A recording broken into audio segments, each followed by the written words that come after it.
Welcome back to the Chrysalis Key Read-a-long. In this second episode, we're talking about chapters 7 through to 12. So with chapter 7, we're really getting into it.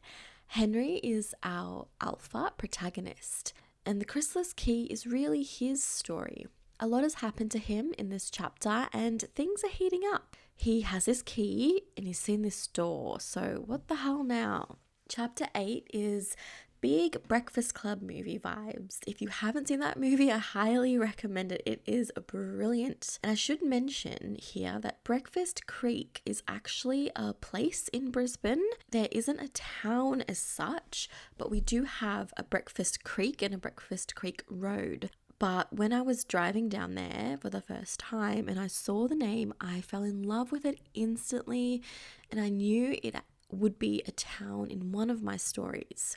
And I've placed it here in southeast Brisbane where I do live, and it's 2 suburbs from the Bayside. And for those of you that know Brisbane, it's sort of between Victoria Point and Capalaba, which incidentally, this area is called the Redlands, which is very ironic because of our antagonist in chapter 9 is called the Red General. And speaking of chapter 9, this is a cornerstone scene from me. It was one of the first that I wrote for this series. It's pretty creepy, and I won't lie about that. I meant it to be that way, but to be honest, it came out a lot creepier than even I thought it would, and it still gives me the shivers to read his description, even though I wrote it. How weird is that? Now, chapter 11, my mum absolutely hates what happens in this chapter. She was like, do you really need the part with the cats? And for those of you that don't know, my mum is my alpha reader, which means that she looks at my scenes just as soon as I've written them.